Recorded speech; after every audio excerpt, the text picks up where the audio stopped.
নমস্কার বন্ধুরা, আমি মিতা। কর্মচার প্রতিদিনকার ঝামেলা থেকে যদি মুক্তি পেতে চাও, তাহলে কিন্তু আজকের ভিডিওটা পুরো ওয়াচ করে নিও। তার জন্য দেখো, আমি নিয়ে নিচ্ছি একখানা এখানে 1 লিটারের বোতল। এখানে কিন্তু তোমরা 2 লিটারের বোতলও ব্যবহার করতে পারো। তো এখানে দেখো, একটা চাকু আমি গ্যাসের উপরে গরম করে নিয়েছি। গরম করে নিয়ে বোতলের সামনের ভাগ থেকে এইভাবে কেটে নেবো। তো সামনের ভাগটা দেখো এইভাবে কেটে নিয়েছি আমি। এবার দেখো বন্ধুরা, এখানে নিয়ে নিয়েছি ছোট একখানা কাঁচি। এই জায়গায় কিন্তু তোমরা পেরেক অথবা অন্য কিছু ছুঁচালো টাইপের কিছু ব্যবহার করতে পারো। তো এখানে নিয়ে নিচ্ছি দেখো একখানা জ্বলন্ত প্রদীপ। প্রদীপেতে আমি এবারে এই কাঁচির ছুঁচালো মুখটা গরম করে নেবো, নিয়ে বোতলে এইভাবে ফুটো করে নেবো। তো দেখো, এখানে আমি প্রথমে নিচের ভাগ থেকে ফুটোগুলো করে নিচ্ছি। এই গরম হওয়ার জন্য কিন্তু কাঁচির মুখটা ফটাফট ফুটোটা হয়ে যাবে। তো এবার এইভাবে প্রথমে আমি নিচের ভাগ থেকে ফুটো করে নেবো, তারপরে এর ঠিক উপরের ভাগ থেকেও কিন্তু সেম এইভাবেই কিন্তু ফুটোগুলো আমি করে নেবো। ফুটো করে নেওয়ার পর তোমাদেরকে দেখাচ্ছি বোতলটা কিরম দেখতে লাগছে। তো দেখো বন্ধু, বোতলটা ফাইনালি এরম দেখতে লাগছে। তো এবার বোতলের এই অংশটা আমি সাইডে রাখছি। এখানে নিয়ে নিচে দেখো একখানা পুরাতন ওড়না। এই জায়গায় কিন্তু তোমরা অন্য কোনো কাপড়ও ব্যবহার করতে পারো, তবে কিন্তু খেয়াল রাখবে ওড়না অথবা যে কাপড়টা তোমরা ব্যবহার করবে সেটা যেন সুতির না হয়।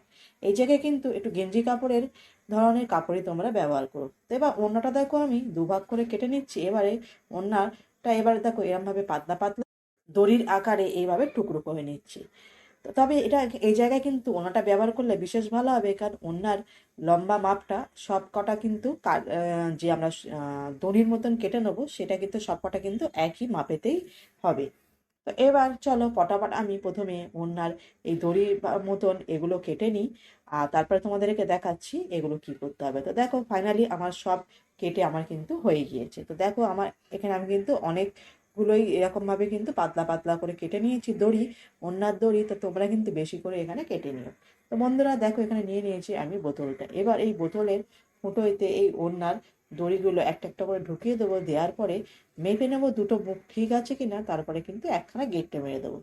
এইভাবে প্রতিটা বোতলের ফুটোতে আমি পটাপট করে চলো চটপট এবারে আমি এই ওড়নার দড়িগুলো একটা একটা করে ঢুকিয়ে নিয়ে তারপরে আমি একটা করে গেট মেরে দিয়ে তোমাদেরকে ফাইনাল লুক দেখাচ্ছি কেমন দেখতে লাগবে।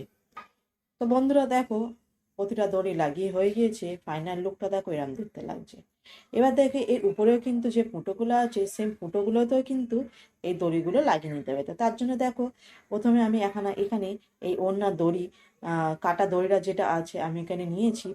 প্রথমে এর একটা ভাগ একটা ফুটোতে ঢুকিয়ে নেব, অন্য সাইডের যে ভাগটা আছে সেটা অন্য ফুটোতে ঢুকিয়ে এইভাবে কিন্তু টেনে নেব। নেওয়ার পরে দুটো মাপ এক সমান আছে কিনা দুটোর মুখ দেখে নেওয়ার পরে এইভাবে ঘেঁটে মেরে নেবো। তো চলো পটাপট এবারে এইভাবে কিন্তু প্রতিটা ফুটোতে এইভাবে ঢুকিয়ে ঘেঁটে মেরে নিই, তারপর তোমাদেরকে দেখাচ্ছি ফাইনাল লুকটা। তো দেখো প্রতিটা ফুটোতে এইভাবে ঢুকিয়ে বেঁধে একটা করে ঘেঁটে মারার পরে দেখো দেখতে কিন্তু বোতলের এই যে ভাগটা আছে এরম লাগছে। তো দেখো, আমরা বাজার থেকে কিন্তু ঘর মোছার জন্য মোপ আমরা কিনে নিয়ে আসে থাকি।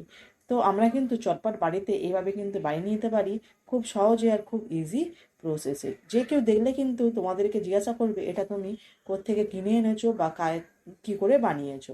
তো এইভাবে খুব ইজিলি কিন্তু বাড়িতেই কিন্তু বানিয়ে নেওয়া যায়, একদম কিন্তু বিনা খরচায়। আর এই দিয়ে ঘর মুছতেও কিন্তু খুব সুবিধা হয়। তো এবারের শীতেতে কিন্তু তোমরা অতি অবশ্যই এই মোপ বাড়িতে বানিয়ে এই দিয়ে কিন্তু ঘর মোছো।